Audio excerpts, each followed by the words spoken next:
Les gens pensent que les filles qui cherchent garçons ou des autres sont des gars qui sont fans de l'argent ou qui aiment trop la chose. Pourtant, moi, je n'aime ni l'un ni l'autre. Tout ce que je voulais, c'est vivre comme tout le monde. Mais je suis obligée de faire ça parce que si je passe une seule nuit sans faire... Tu veux savoir comment ça a commencé? Ok, je vais t'expliquer, mais avant, abonne-toi. Je m'appelle Chikundu. Je préfère ne pas dire de quel pays je viens. Ma grand-mère a eu une seule fille, c'est ma maman. Et après ça, elle a quitté mon grand-père pour rien comme ça et elle est partie habiter au bord de l'eau. Ma maman, elle aussi, a eu une seule fille, c'est moi. Quand j'avais 7 ans, sa maman qui est ma grand-mère Adja. Pour rien comme ça, elle aussi a pris ses bagages pour partir s'installer au bord de l'eau. Mon papa n'a pas supporté, quelques mois après, il nous a quittés. C'est vrai que ma maman vivait, mais j'étais comme une orpheline des 2 parents. J'ai fait plein de petits boulots pour m'en sortir, j'ai fait anti-bagages, il y a l'eau bien glacée, travail de servante, etc. J'ai grandi comme ça jusqu'à mes 15 ans. Il y avait un petit sureur de chaussures qui s'appelait Ferdinand. Lui, il n'était pas orphelin, mais son tonton avait menti à ses parents qu'il allait le mettre à l'école, pourtant il ne l'a pas fait. Quand il a ramené Ferdinand à la capitale, il a forcé à lui envoyer 2500 par jour. Tout le monde disait que Ferdinand était mon mari. Je l'aimais bien, lui aussi. Il était plus vieux que moi, mais ça ne me dérangeait pas parce qu'il était très gentil. Quand j'ai eu mes premiers trucs de femme, ma vie a changé. Chaque matin, quand je me réveillais, j'avais des traces partout sur mon corps, comme si quelqu'un m'avait patré dans mon sommeil. Ma patronne, la femme où je travaillais, a dit que j'étais une Subagamusu et elle m'a renvoyée. Les traces sur mon corps, ça me faisait pas mal, mais ça me faisait peur. J'avais honte de sortir. Ferdinand venait me voir, il pensait que quelqu'un m'avait gouverné. Pourtant, c'était pas ça. Un jour, il a demandé que je vienne chez lui et on a passé la nuit ensemble. On a fait ce que les grands font, mais bizarrement, le matin, je n'avais pas de traces sur moi quand je me suis réveillée. Je me suis dit que c'était mon protecteur. Pourtant, le lendemain, quand on a dormi ensemble encore sans se choquer, les traces sont revenues plus fortes qu'avant.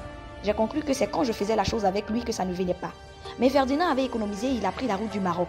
Il disait qu'il allait se débrouiller pour rentrer en Espagne et me faire partir aussi. Naturellement, mon affaire là avait repris. Et puis un jour, j'avais besoin d'argent. Un tonton m'a dit que si je boustinguais avec lui, il allait me donner de l'argent. J'ai fait, mais bizarrement, le matin, je n'avais pas de traces aussi. J'ai compris que c'est l'acte qui empêchait les traces d'apparaître. J'ai arrêté de chercher travail de servante et j'ai plutôt cherché un travail de bar ou de boîte de nuit, là où les hommes faciles ne manquent pas quoi. Chaque jour, je trouvais quelqu'un qui était prêt à passer la nuit avec moi. Sans mentir, j'étais divinement belle. Je n'avais pas besoin de salaire, de sac ou de bijoux comme les autres Janju. Juste que les traces ne viennent plus. C'est tout ce dont j'avais besoin. Plus le temps passait et plus ça devenait comme un jeu pour moi. Je ne voulais plus d'hommes avec petite bangala, je cherchais ceux qui possèdent les vrais Adigidoni. Un de mes clients a voulu faire de moi sa femme, c'était un gendarme. Mais le premier jour où il est parti en mission, la nuit, j'ai eu peur que mes traces reviennent et j'ai fait avec son petit frère qui apparemment n'attendait que ça. Évidemment, quand il a su ça, il m'a répudié. Une amie qui consultait des entités a voulu m'aider. Mais le seul jour où elle et moi on a dormi ensemble, notre amitié s'est gâtée. Elle m'a dit que les gens ont voulu prendre sa langue pendant qu'elle dormait. Donc elle m'a conseillé de continuer mon Pocléa ou de me rendre en Côte d'Ivoire voir un prophète et guérisseur africain du nom de Baye. Ce papa était très connu dans les années 80. Sa réputation le précédait même jusque dans mon pays. Je l'ai donc retrouvé là-bas où il vivait, dans la région du Lodibois. C'est ce papa qui m'a révélé que mon arrière-grand-mère avait fait quelque chose et que c'était ce qui me suivait. Il m'a recommandé de parler sérieusement avec ma maman car elle en savait quelque chose. C'est ce que j'ai fait avec une délégation et effectivement, tout ce qu'il m'a dit était juste. Maman a reconnu. Elle a dit qu'elle n'a su cette histoire que quand sa maman voulait déjà. La vieille lui avait expliqué que sa maman, qui est mon arrière-grand-mère, a demandé aux esprits de lui donner une fille, puisqu'elle n'arrivait pas à en avoir. En retour, les esprits ont scellé un pacte qui dit que jusqu'à la 3e génération, les enfants devront les servir. Si elles avaient pu vivre une vie de couple, avoir des enfants, moi, mon cas était très compliqué.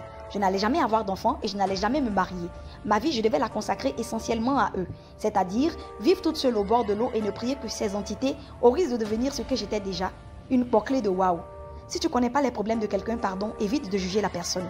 Les choses que nos parents ont fait peuvent vraiment impacter nos vies. Donc, ce que tu n'as jamais vu, faut pas dire que ça n'existe pas. Toute ressemblance avec des faits, des personnages existants ou ayant existé n'est pas du tout le fruit d'une pure coïncidence. Armada.